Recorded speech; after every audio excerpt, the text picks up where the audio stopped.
श्री गुरुवे नमः। सर्वे भवन्तु सुखिनः।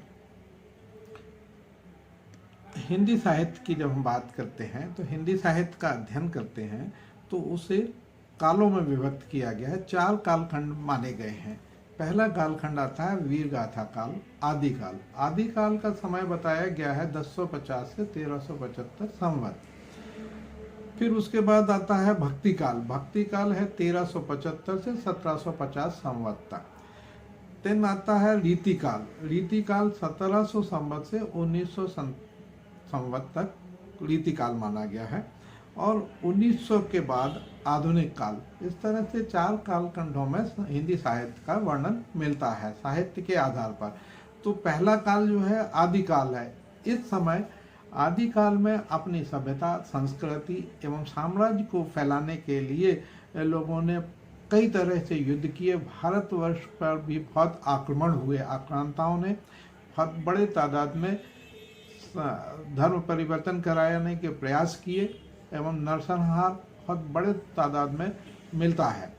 आदिकाल में जो कविताएं होती थी वो चूंकि युद्ध होते थे, आपस में लोग लड़ते थे, तो ओजस्वी पूर्ण कविताओं का सृजन हुआ। वीर रस से ओतप्रोत कविताएं और साहित्य का सृजन हुआ और वो आदिकाल में देखने को मिलता है। अब हम जब भक्ति काल की बात आते हैं तो भक्ति काल में लोग इससे तंग आ गए। युद्ध से, नरसंहार से लोगों में विरक्ति आ गई। विरक्ति का भाव आया तो लोग ईश्वर की ओर बढ़े और ईश्वर की आराधना करना शुरू किया। तब उसमें तरह तरह के बहुत प्रकांड विद्वान हुए और उन्होंने ईश्वर को प्रेरित, ईश्वर के तरफ, ईश्वर की आराधना को मूल मानते हुए अपना जो सृजन किए हैं, जो साहित्य मिला है, वो ईश्वर की प्रधानता के आधार पर है और उसमें समरसता को विशेष महत्व दिया है। तो युद्ध को घटाया है, जाति पाति का उन्मूलन करने का प्रयास किया है, वर्ग भेद को समाप्त करने का पूरा प्रयास किया है। उसी युग में संत रविदास जो हुए हैं वो उसी युग में हुए हैं। संत रविदास के बारे में पिछले उसमें मैंने आपको बताया था। अब मैं भक्ति काल में जो और अन्य कवि हुए हैं उनके बारे में भी थोड़ी सी चर्चा करूंगा। भक्ति काल चूंकि है क्या, इस पे अपन बात करें। हिंदी साहित्य के इतिहास में भक्ति काल अपना एक अहम और महत्वपूर्ण स्थान रखता है। आदिकाल के बाद आए हुए इस युग को पूर्व मध्यकाल भी कहा जाता है। क्या बोलते हैं इसको? पूर्व मध्यकाल भी कहते हैं। ये 1375 संवत से 1750 संवत तक की अवधि इसको मानी गई है। हिंदी साहित्य में साहित्य 2 प्रकार के हैं, धार्मिक साहित्य और लौकिक साहित्य। इसमें 2 तरह का साहित्य मिलता है। एक धार्मिक साहित्य है, दूसरा है लौकिक साहित्य। का हिंदी साहित्य का सबसे श्रेष्ठ युग माना जाता है, जिसको जॉर्ज ग्रियर्सन ने स्वर्णकाल कहा है। श्याम सुंदर दास ने स्वर्ण युग, आचार्य रामचंद्र शुक्ल ने भक्ति काल एवं हजारी प्रसाद द्विवेदी ने लोक जागरण कहा है। क्योंकि लोक के जागरण के लिए, लोगों में ज्ञान की उदय करने के लिए, भक्ति की तरफ प्रेरित करने के लिए इसमें कविताएं मिलती हैं या साहित्य मिलता है, तो इसलिए इसको जागरण काल भी कहा है। संपूर्ण साहित्य के श्रेष्ठ कवि और उत्तम रचनाएं इसी युग में प्राप्त होती हैं। देखिए, भक्ति काल में ही सर्वोत्तम, आज तक जो सर्वोत्तम कृतियां हैं वो भक्ति काल की मानी गई हैं और मिलती हैं। दक्षिण में आलवार बंधु नाम से कई प्रख्यात भक्त हुए हैं। इनमें से कई तथाकथित नीची जातियों के भी थे। देखिए, जाति से इधर कोई संबंध नहीं रहा है। जाति तो मानव अपने मन मस्तिष्क के आधार पर उसका लाभ लेता है, मगर कभी भी भेद नहीं हुआ। नीची जाति से भी काफी संत और लेखक हुए, रचनाकार मिलते हैं। बहुत पढ़े लिखे थे परंतु अनुभवी थे। आलवारों के पश्चात दक्षिण में आचार्यों की एक परंपरा चली, जिसमें रामानुजाचार्य प्रथम संत थे। रामानुजाचार्य की परंपरा में रामानंद हुए। उनका व्यक्तित्व असाधारण था। वे उस समय के सबसे बड़े आचार्य थे।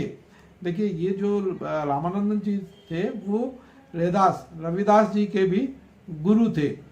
तो उन्होंने भक्ति क्षेत्र में ऊंच नीच का भेदभाव तोड़ दिया था। जो पहले परंपरा थी, लोग ऊंच नीच मानते थे, वो परंपरा इन्होंने तोड़ी है और उन्होंने उनको शिष्य बनाया है। सभी जातियों के अधिकारी व्यक्तियों को अपना शिष्य बनाया। और उस समय का एक सूत्र था जो रविदास जी ने कहते हैं लिखा है, जाति पांची पूछे नहीं कोई, हरि को भजे तो हरि का होय। ईश्वर की आराधना, भगवान विष्णु ईश्वर, हरि को जो है विष्णु का अवतार मानते हैं। तो हरि विष्णु की आराधना करने वाला, भजन करने वाला हरि का होए, वही जो है सच्चा भक्त है। रामानंद ने विष्णु के अवतार राम की उपासना पर बल दिया। रामानंद ने और उनके शिष्य मंडली ने दक्षिण की भक्ति गंगा का उत्तर में प्रवाह किया। देखिए गंगा कहाँ, दक्षिण से उत्तर की तरफ ज्ञान आया है। समस्त उत्तर भारत इस पुण्य प्रवाह में बहने लगा। भारत भर में उस समय पहुंचे हुए संत और महात्मा भक्तों का आविर्भाव हुआ। महाप्रभु बल्लभाचार्य ने पुष्टि मार्ग की स्थापना की और विष्णु के कृष्णावतार की उपासना करने का प्रसार किया। देखिए बल्लभाचार्य ने विष्णु की और कृष्णावतार की उपासना करने का भी प्रचार किया। उनके द्वारा जिस लीला गान का उपदेश हुआ उसने देश भर को प्रभावित किया। अष्टचाप के सुप्रसिद्ध कवियों ने उनके उपदेशों को मधुर कविता में प्रतिबिंबित किया। इसके उपरांत माधव तथा निर्मांक संप्रदाय का भी जन समाज पर बहुत प्रभाव पड़ा।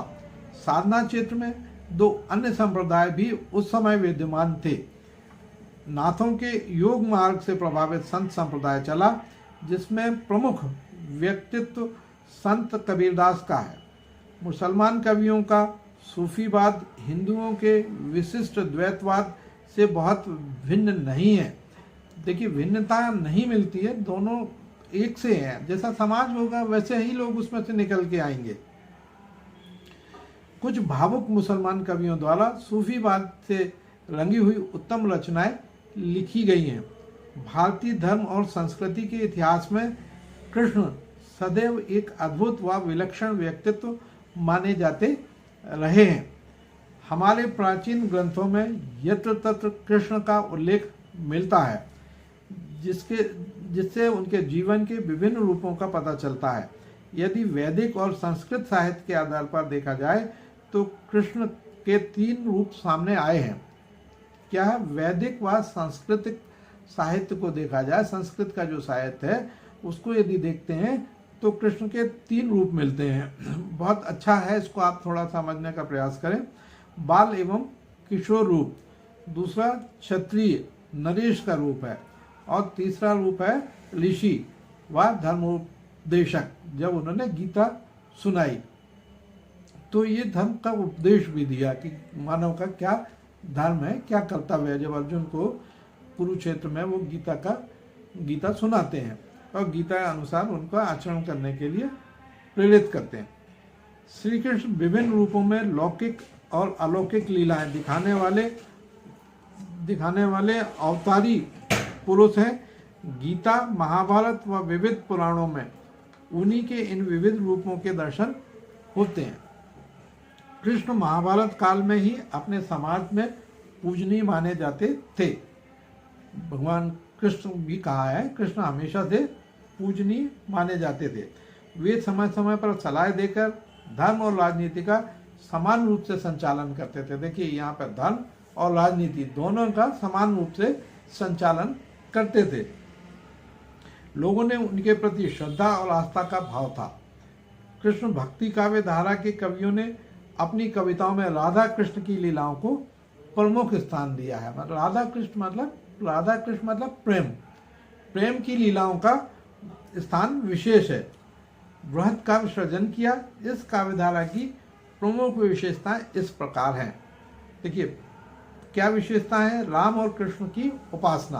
पहला यदि बात करें, समाज में अवतारवाद की भावना के फलस्वरूप राम और कृष्ण दोनों के रूपों का पूजन किया गया। क्या हुआ? भगवान राम का और कृष्ण दोनों को अवतार मानते हुए, भगवान का अवतार मानते हुए उनका पूजन इस युग में प्रारंभ हुआ। दोनों के ही पूर्ण ब्रह्म का प्रतीक मानकर आदर्श मानव के रूप में प्रस्तुत किया गया। किंतु जहां राम मर्यादा पुरुषोत्तम के रूप में सामने आते हैं, देखिए छोटा सा अंतर है दोनों में। कृष्ण और राम में क्या अंतर है? राम जो है मर्यादा पुरुषोत्तम राम थे, और वहीं कृष्ण एक सामान्य परिवार में जन्म लेकर सामंती अत्याचारों का विरोध करते हैं। वे जीवन में अधिकार और कर्तव्य के सुंदर मेल का उदाहरण प्रस्तुत करते हैं। दोनों में भगवान जो राम है वो मर्यादाओं को स्थापित करते हैं, और ये कृष्ण जो है सामंती अत्याचारों का विरोध करते हैं, उससे लड़ते हैं और अधिकार और कर्तव्य के मेल का उदाहरण प्रस्तुत करते हैं। वे जिस तन्मयता से गोपियों के साथ रास रचाते हैं, उसी तत्परता से उनका चरित्र देखिए आप, बचपन में गोपियों के साथ रास रचाते हैं, उसी तत्परता से राजनीति का संचालन करते हैं, या फिर महाभारत में युद्ध भूमि में गीता का उपदेश देते हैं। कृष्ण ने अपना बचपन में गोपियों के साथ रास रचाया, तदुपरांत उन्होंने राजनीति और धर्म युद्ध में संदेश भी दिया उसका। इस प्रकार से राम व कृष्ण ने अपनी अपनी चारित्रिक विशेषताओं द्वारा भक्तों के मानस को आंदोलित किया। मैं बोलता हूँ ना, सर्वे भवन्तु सुखिनः, तो सुख की कामना के लिए मैं इस चीज को आप तक प्रस्तुत कर रहा हूँ। आशा करता हूँ आप सब प्रसन्न एवं आनंदित होंगे। राधा कृष्ण की लीलाएं। अब राधा कृष्ण की क्या लीलाएं हैं? भक्ति काव्य धारा के कवियों ने अपनी कविताओं में राधा कृष्ण की लीलाओं को प्रमुख विषय बनाया है। श्रीमद् भागवत में कृष्ण के लोकरंजक रूप को प्रस्तुत किया गया था। भागवत के कृष्ण स्वयं गोपियों में से निर्लिप्त रहते थे। आप ये बहुत अच्छी बात यहाँ पे कहिए, गोपियों से निर्लिप्त रहते थे, किसी उसमें लिप्त नहीं थे। हम उसका हमारा दृष्टिकोण सकारात्मक होना चाहिए। जब हम गोपियों की बात करते हैं तो कृष्ण कभी भी उनके साथ लिप्त नहीं थे, उनका हमेशा भाव निर्लिप्त भाव से रहते थे। गोपियां बार बार प्रार्थना करती तभी वे प्रकट होते, जबकि हिंदी कवियों के कान्हा एक रसिक छैला बनकर गोपियों का दिल जीत लेते हैं। सूरदास जी ने राधा कृष्ण के अनेक प्रसंगों का चित्रण कर उन्हें एक सजीव व्यक्तित्व प्रदान किया। हिंदी कवियों ने कृष्ण के चरित्र को नाना रूप रंग प्रदान किए, जो काफी लीलामय व मधुर जान पड़ते हैं। वात्सल रस का चित्रण। वात्सल, देखिए कृष्ण जब बचपन में छोटे थे तो वात्सल्य का रस का चित्रण मिलता है। पूरा मानव जीवन है, जैसे बच्चा होता है उसमें वात्सल्य होता है, फिर बड़ा होता है तो उसमें अधिकार के प्रति जागृत होता है, अधिकार के लिए लड़ता है, उसको अपने अधिकार के लिए मूल्यों की स्थापना करता है। फिर उसके उपरांत वो जो है गृहस्थ जीवन जीता है, फिर दिन वो भक्ति काल में पहुंचता है और अपने को भक्ति की तरफ ले जाता है।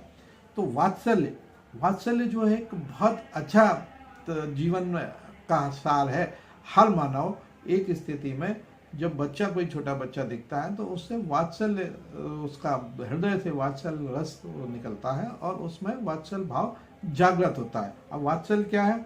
पुष्टि मार्ग प्रारंभ हुआ तो बाल कृष्ण की उपासना का ही चलन था। अतः कवियों ने कृष्ण के बाल रूप को पहले चित्रित किया। सबसे पहले बचपन को चित्रित किया उन्होंने। यदि वात्सल्य रस का नाम लें तो सबसे पहले सूरदास का नाम आता है। इसमें सबसे पहले जो है सूरदास जी थे, जिन्होंने वात्सल्य के रचना की, जिन्हें आप इस विषय का विशेषज्ञ कह सकते हैं, जिन्होंने कान्हा के बचपन की सूक्ष्म से सूक्ष्म गतिविधियों भी ऐसी चित्रित की हैं मानो वे स्वयं वहाँ पर उपस्थित हों। देखिए सूरदास जी बहुत महान कवि थे, उन्होंने बहुत अच्छे से किया। देखिए एक उदाहरण मिलता है, मैया कबहू बड़ेगी चोटी वो बोलते हैं, कितनी बार मोहि दूध पियत भई, कितनी बार मोहि दूध पियत भई, यह अजहू है छोटी। कितनी दिनों से मैं दूध पी रहा हूँ मगर मेरी छोटी जो है आज भी छोटी है, कब बड़ी होगी। सूर का वात्सल केवल वर्णन मात्र नहीं है, जिन जिन स्थानों पर वात्सल प्रकट हो सकता था उन सब घटनाओं को आधार बनाकर काव्य रचना की। माँ यशोदा अपने शिशु को पालने में सुला रही हैं और निंदिया से विनती करती हैं कि वह जल्दी से उनके लाल को आँखियों में आ जाए। यदि मैं इसकी कुछ इस तरह से बात करें कि जब बच्चे को सोता है, पालने में रहता है, तो बच्चा चारों तरफ अपना उसका ध्यान भटकता है और उसको नींद नहीं आती, तरह तरह की गतिविधियों में लिप्त रहता है। अब उसके मन को हम यदि केंद्रित करते हैं तो लोरी सुनाते हैं, लोरी सुना के उसको मन को सेंट्रलाइज करते हैं और एक जगह उसका दिमाग जो स्थिर होता है और उसको सुनते सुनते सुनते सुनते उसको नींद आ जाती है। तो देखिए क्या कहती है माता यशोदा, जशोदा हरि पालने झुलावे, हलरावे दुलाले, मलहरावे, जोई सोई कछु गावे, मेरे लाल को आओ निंदियाली, काहे मात्र आनी सुलावे, तू काहे ना बेगही आवे, तो का कान्हा बुलावे। मतलब कान्हा खुद आपको नींद को बुला रहे हैं। कृष्ण का शैशव रूप घटने लगता है तो माँ की अभिलाषाएं भी बढ़ने लगती हैं। उसे लगता है कि कब उसका शिशु उसका आंचल पकड़कर डोलेगा, कब उसे माँ और अपने पिता को पिता कहकर पुकारेगा। ये एक मानव का जीवंत उदाहरण मिलता है और हर मानव इस बात की अपेक्षा करता है कि जब बच्चा यदि किसी का होता है तो कब उसको माँ कहेगा, कब उसको पिता कहेगा। अब देखिए आगे वो क्या कहते हैं, जसुमती मन अभिलाष करे, जसुमती मन अभिलाष करे, कब मेरो लाल घुट रोनी लेंगे, और कब घरनी पग द्वेक भरे। मतलब कब वो घुटने के बल चलेगा और कब दो पग एक दो पग चलेगा, है ना। कब बंदही बाबा बोले, कब बंदही बाबा बोले, कब जननी काही मुही ररे। कब बंदनी को बाबा बोलेंगे और कब मुझे माँ कहेंगे। रब धो तनक तनक कछु खे है, अपने कर सो मुख ही भरे। थोड़ा थोड़ा खा के अपने मुख को भरेगा। कब हंसी बात कहेगी मौसो, जा छबीते दुख दूरी हरे। कब बड़ा होगा, कब हंसेगा, बात करेगा, यह छवि अपने मन में लाते हैं तो दुख दूर होंगे हमारे। सूरदास ने वात्सल्य में संयोग पक्ष के साथ साथ वियोग का भी सुंदर वर्णन किया। देखिए संयोग और वियोग दो अलग अलग विपरीत है, वर्णन किया। जब कंस का बुलावा लेकर अक्रूर आते हैं तो कृष्ण व बलराम को मथुरा जाना पड़ता है। अक्रूर आते हैं ना बुलाने, तो वो मथुरा जाते हैं। इस अवसर पर सूरदास ने वियोग का मर्म स्पर्शी चित्रण किया है। यशोदा बार बार विनती करती हैं कि कोई उनके गोपाल को जाने से रोके। यहाँ माँ की ममता है, माँ की ममता होती है। माँ नहीं चाहती कि बच्चे को कोई संकट आए। जसोदा बार बार यों भालवे, है ब्रज में हितु हमारो, चलत गोपाला ही राखे।